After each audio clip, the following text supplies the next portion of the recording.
மிகுந்த பண நெருக்கடியில் இருந்தார் முல்லா. உள்ளூர் செல்வந்தரிடம் 1000 காசுகள் கடன் வாங்கியிருந்தார். வருமான வரத்து நினைத்தபடி இல்லாததாகையால் சொன்ன கெடுவுக்குள் பணத்தை திருப்பி தர முடியவில்லை. கடன் கொடுத்தவர் எவ்வளவோ கேட்டும் இதோ தருகிறேன் அதோ தருகிறேன் என்றுதான் சாக்கு போக்கு சொல்ல வேண்டியிருந்தது முல்லாவால்.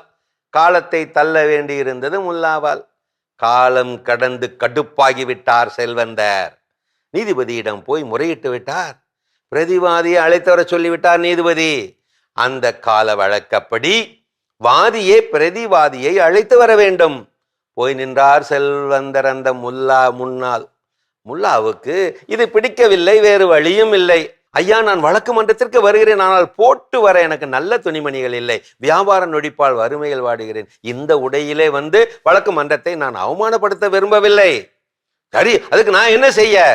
வேண்டுமானால் ஒன்று செய்யலாம்.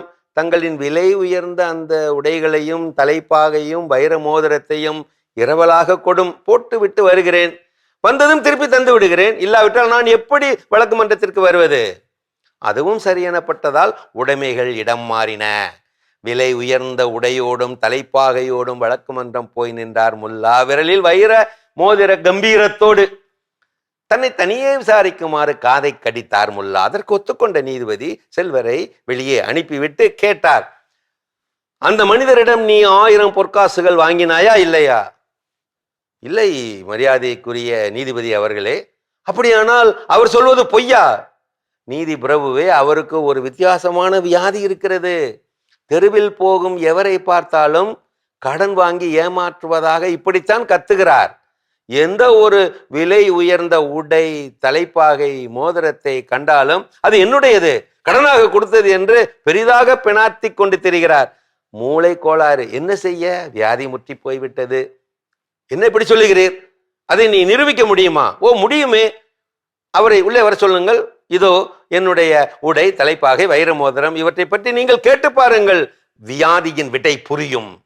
உள்ளே வரவழைக்கப்பட்டார் செல்வந்தர். கேட்டார், நீங்கள் எதுவும் பேச வேண்டாம், கேட்பதற்கு மட்டும் பதில் சொல்லுங்கள். இவர் உங்களிடம் கடன் வாங்கினாரா? ஆமா, கடன் வாங்கி இருக்கிறார், 1000 பொற்காசுகள்.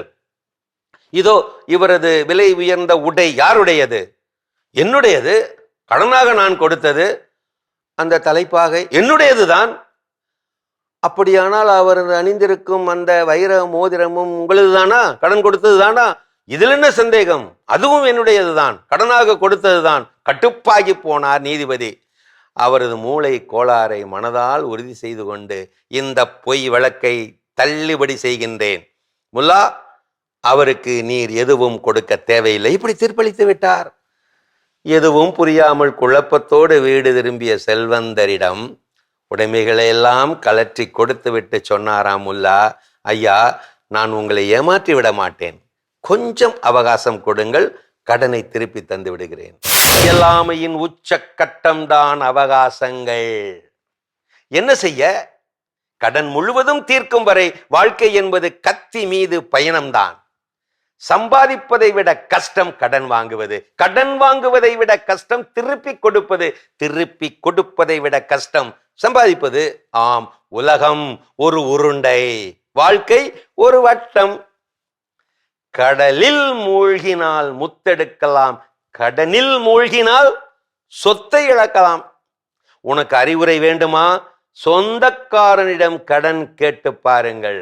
அங்கேதான் உங்களுக்கு கடனை விட அறிவுரைகளே சரமாரியாக வரும்.